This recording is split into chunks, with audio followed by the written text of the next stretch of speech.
తాకట్టులో ఉన్న బంగారాన్ని విడిపించి ఆ రోజు ఆన్లైన్ రేటుకే మేము కొంటాం. Sharma gold company. Suman TV ప్రేక్షకులకి నమస్తే. మరి కొత్త సంవత్సరంలో అడుగు పెట్టబోతున్నాము. సెలబ్రేషన్స్ మాత్రమే చేసుకుంటే సరిపోద్దా? మనము అసలు ఈ సంవత్సరం ఎట్లుండబోతుంది అనే విషయం తెలుసుకుంటే చాలా బాగుంటుందని మాకు అనిపించింది. అందుకోసమే దానికి రైట్ పర్సన్ అయిన గురువు గారిని ఈరోజు పిలవడం, ఇన్వైట్ చేయడం జరిగింది మన స్టూడియోకి. ఆయన్నే మీ అందరికీ బాగా పరిచయం ఉన్న ప్రముఖ ఆస్ట్రాలజర్ అయ్యప్ప శ్రీకృష్ణ సుధీ గారు. మరి గురుగారు నమస్తే. నమస్కారం అండి.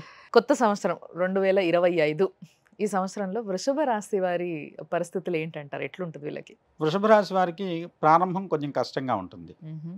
అదే ఆంధ్రుల పరిస్థితికి వ్యతిరేకమైన పరిస్థితి. ఆంధ్రులు ఆరంభశూరులు అంటాం కదా. అవును, అవును. అందువల్ల ఏంటంటే వీళ్ళకి ఆరంభం కొంచెం నెమ్మదిగా ఉండి తర్వాత భాగంలో అందుకుంటుంది వీళ్ళకి వృద్ధి. ఓహో. ఎప్పుడైతే శని మారతాడో అక్కడి నుంచి శని లాభంలోకి వస్తాడు. అదేవిధంగా రాజ్యంలోకి రాహు, గురుడు యొక్క స్థితి రాశిలోంచి ధనస్థానంలోకి. ఎప్పుడైతే ధనస్థానంలోకి గురుడు మారాడో వీళ్ళకి మూసుకుపోయిన దారులన్నీ ఒక్కసారిగా తెరుచుకుంటుంది. ఓ, అంతవరకు స్తబ్దంగా ఉంది, ఏ రకంగానూ పురోగమనం లేదు, ఆగిపోయింది, ఏ ప్రయత్నం చేసినా ఫలించట్లేదు అనేటువంటి స్థితిలోంచి ఒక్కసారిగా మార్చి తర్వాత వీళ్ళ పరిస్థితులు క్రమంగా మెరుగయ్యి జూన్ తర్వాత రెండో అర్ధభాగం ఏదైతే ఉందో అది వీళ్ళకి వృషభ రాశి వాళ్ళదే అని చెప్పచ్చు. పూర్తిగా వీళ్ళు ఒక రకమైన శాసించేటువంటి స్థితిలోకి వెళ్తారు.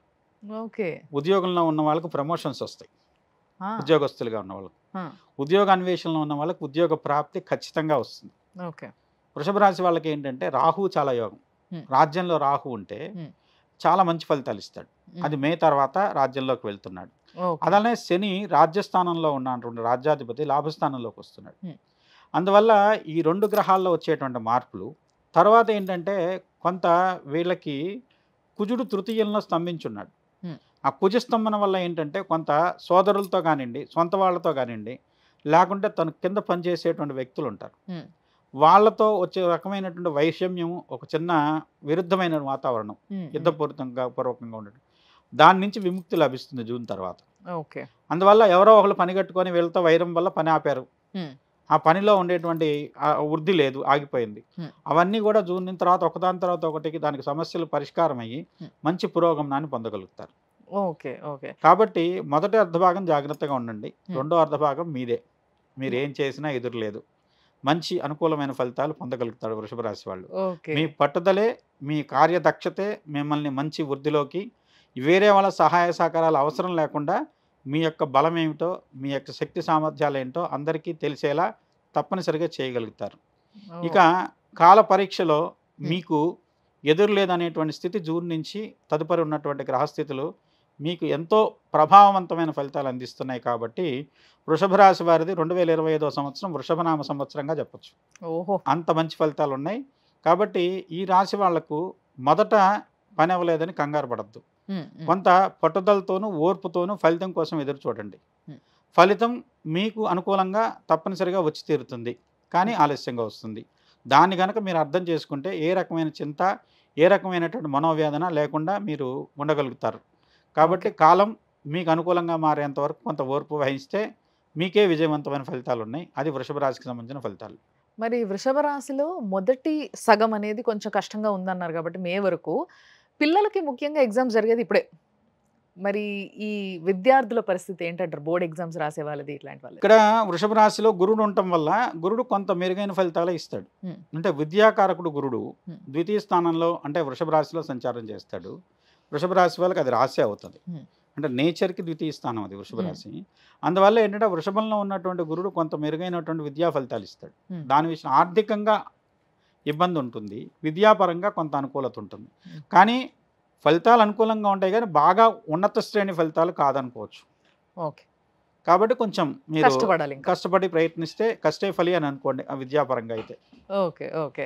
మరి సినిమా వాళ్ళకైతే, సినిమా సంబంధించిన వాళ్ళకు కూడా కొంత ఆలస్యంగా మీరు వచ్చినట్టయితే మంచి ఫలితాలు ఉంటాయి. మొదటి అర్ధభాగం కంటే రెండవ అర్ధభాగమే విజయవంతంగా ఉంటుంది.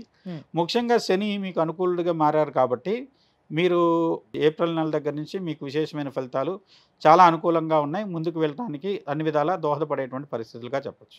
ఓహో. సో సినిమాలు కానీ ఏమైనా పెద్ద ప్రాజెక్టులు ఉంటే సెకండ్ హాఫ్ ఆఫ్ ది ఇయర్లో పెట్టుకుంటే బాగుంటుంది అంటారు.